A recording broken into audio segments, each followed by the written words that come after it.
नमस्कार मित्रांनो, इन्व्हेस्टमेंट माहिती यूट्यूब चॅनलवर तुमच्या सगळ्यांचे स्वागत आहे.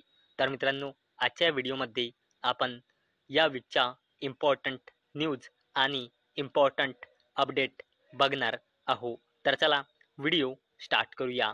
तर सगळ्यात पहिले बोलूया NCL इंडस्ट्रीज लिमिटेडबद्दल. तर मित्रांनो, NCL industries share dip as cement production falls 5% year on year basis in Q1. तर चला अपडेटला डिटेलमध्ये समजून घेऊया. तर मित्रांनो, या वीकमध्ये NCL इंडस्ट्रीज लिमिटेड या कंपनीने आपला फायनान्शियल इयर 2026च्या Q1चा अपडेट डिस्क्लोज केला आहे.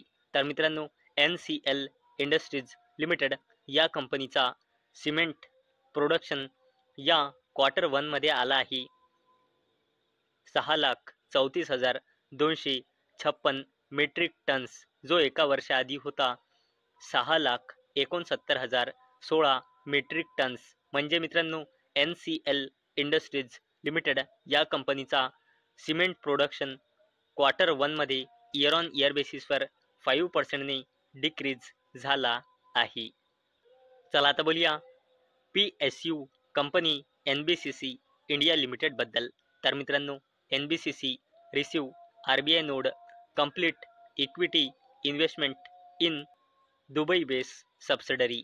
तर चला अपडेटला डिटेलमध्ये समजून घेऊया. तर मित्रांनो, PSU company NBCC India limited या कंपनीला दुबई मेनलँड UAE मध्ये इनकॉर्पोरेट असलेल्या आपल्या wholly owned subsidiary company NBCC overseas real estate LLCच्या इक्विटी शेअर कॅपिटलमध्ये इन्व्हेस्ट करण्यासाठी RBI म्हणजे रिझर्व्ह बँक ऑफ इंडियाकडून अप्रूव्हल म्हणजे मंजुरी मिळाली आहे. चला आता बोलूया टाटा ग्रुपच्या जबरदस्त कंपनीबद्दल, ज्या कंपनीचे नाव आहे टाटा एल्क्सी लिमिटेड. तर मित्रांनो, या वीकमध्ये टाटा एल्क्सी लिमिटेडचे फायनान्शियल इयर 2026च्या Q1चा रिझल्ट आला आहे. तर मित्रांनो, या कंपनीची सेल्स इयर ऑन इयर बेसिसवर 926 कोटी रुपयांनी घसरून आली आहे 892 कोटी रुपये. तसेच क्वार्टर ऑन क्वार्टर बेसिसवर 908 कोटी रुपयांनी घसरून आला आहे 892 कोटी रुपये. तसेच मित्रांनो, या कंपनीचा नेट प्रॉफिट सुद्धा इयर ऑन इयर बेसिसवर आणि क्वार्टर ऑन क्वार्टर बेसिसवर कमी झाला आहे 184 ने 144, 172 ने 144. म्हणजे मित्रांनो, टाटा एल्क्सी लिमिटेडचा फायनान्शियल इयर 2026च्या Q1चा रिझल्ट जर आपण बघितला तर या कंपनीचा रेव्हेन्यू म्हणा किंवा नेट प्रॉफिट म्हणा, इयर ऑन इयर बेसिसवर म्हणा किंवा क्वार्टर ऑन क्वार्टर बेसिसवर म्हणा, बोथ केसमध्ये डिक्रीज झाला आहे. चला आता बोलूया डिफेन्स कंपनी DCX सिस्टम्स लिमिटेडबद्दल.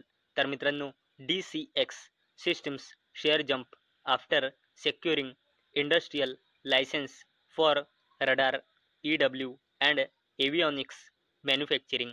तर चला अपडेटला डिटेलमध्ये समजून घेऊया. तर मित्रांनो, defence company DCX systems limited या कंपनीला क्रुशियल इंडस्ट्रियल लायसेन्स रिसीव झाला आहे. कशासाठी?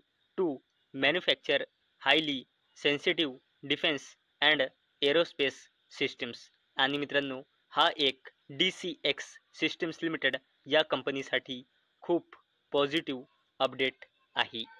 चला आता बोलूया अनिल अंबानीजीच्या कंपनी रिलायन्स इन्फ्रास्ट्रक्चर लिमिटेड या कंपनीच्या सबसिडरी कंपनीबद्दल, ज्या कंपनीचे नाव आहे रिलायन्स डिफेन्स. तर मित्रांनो, रिलायन्स डिफेन्स प्लान्स ₹10,000 कोटी aerospace push eyes 2028 jet launch. तर मित्रांनो, रिलायन्स इन्फ्रास्ट्रक्चर लिमिटेडची सबसिडरी कंपनी रिलायन्स डिफेन्स येणाऱ्या पुढल्या 10 वर्षामध्ये 10,000 कोटी रुपये इन्व्हेस्ट करणार आहे एरोस्पेसमध्ये. आणि मित्रांनो, या इन्व्हेस्टमेंटच्या मागचे उद्देश आहे इंडियाचा पहिला कमर्शियल एअरक्राफ्ट 2028पर्यंत बिल्ड करणे आणि फाल्कन जेट असेंब्ली वाढवणे नागपूरमध्ये. आणि मित्रांनो, हे काम रिलायन्स डिफेन्स करणार आहे डेसॉल्ट सोबत पार्टनरशिपमध्ये. चला आता बोलूया इरिडाबद्दल, म्हणजे Indian renewable energy development agency limited बद्दल. तर मित्रांनो, IREDA share in focus on getting government nod to raise funds via capital gains bonds. तर चला अपडेटला डिटेलमध्ये समजून घेऊया. तर मित्रांनो, इरिडा म्हणजे Indian renewable energy development agency limited या कंपनीला 54 EC बॉन्ड्स, ज्याला कॅपिटल गेन्स बॉन्डसुद्धा म्हणतात, याच्या थ्रू फंडरेज करण्यासाठी गव्हर्नमेंटकडून मंजुरी मिळाली आहे. आणि मित्रांनो, ही खूप मोठी गुड न्यूज आहे Indian renewable energy development agency लिमिटेडसाठी. आणि मित्रांनो, याचा सरळ इम्पॅक्ट इरिडाच्या बिझनेसवर आपल्याला पॉझिटिव्ह पाहायला मिळणार आहे. आणि मित्रांनो, इरिडा अशी 6वी कंपनी बनली आहे जी अशा बॉन्ड्सच्या थ्रू फंड रेज करेल. आणि याच्या पहिले या 5 कंपन्या होत्या ज्यांना ही मंजुरी मिळाली होती, आणि त्या कंपन्यांचे नाव आहे REC, PFC, NHAI, हुडको आणि IRFC. आता बोलूया अडानी ग्रुपच्या जबरदस्त कंपनीबद्दल, ज्या कंपनीचे नाव आहे अडानी ग्रीन एनर्जी लिमिटेड. तर मित्रांनो, Adani green energy Q1 financial year 2026 update. Operational capacity surges 45% year on year basis to 15.8 gigawatt. Energy sales up 42%. तर चला अपडेटला डिटेलमध्ये समजून घेऊया. मित्रांनो, अडानी ग्रीन एनर्जी लिमिटेडने या वीकमध्ये आपल्या फायनान्शियल इयर 2026च्या Q1चा बिझनेस अपडेट डिस्क्लोज केला आहे. तर मित्रांनो, अडानी ग्रीन एनर्जी लिमिटेडची operational capacity year on year बेसिसवर 45%ने वाढून 15,816 मेगावॅट झाली आहे. तसेच मित्रांनो, over the past year Adani green energy लिमिटेडने ग्रीनफील्ड ॲडिशन केली आहे 4,882 मेगावॅट्सची. आणि Q1मध्ये फक्त एकाच क्वार्टरमध्ये अडानी ग्रीन एनर्जी लिमिटेडने ग्रीनफील्ड ॲडिशन केली आहे 1600 मेगावॅटची. तसेच मित्रांनो, अडानी ग्रीन एनर्जी लिमिटेडच्या एनर्जी सेल्समध्ये Q1मध्ये इयर ऑन इयर बेसिसवर 42%ची जंप होऊन ती पोहोचली आहे 10,479 मिलियन युनिट्स पर्यंत. चला आता बोलूया डिक्सॉन टेक्नॉलॉजीज इंडिया लिमिटेडबद्दल. तर मित्रांनो, Dixon Technologies and Eureka Forbes sign agreement to manufacture robotic vacuum cleaners. तर चला अपडेटला डिटेलमध्ये समजून घेऊया. आणि मित्रांनो, या वीकमध्ये डिक्सॉन टेक्नॉलॉजीज इंडिया लिमिटेड आणि युरेका फॉर्ब्स लिमिटेड या दोन्ही कंपनींनी ॲग्रीमेंट साईन केला आहे. कशासाठी? पार्टनरशिपमध्ये रोबोटिक व्हॅक्यूम क्लीनर्सच्या असेंब्ली, मॅन्युफॅक्चरिंग अँड सप्लायसाठी.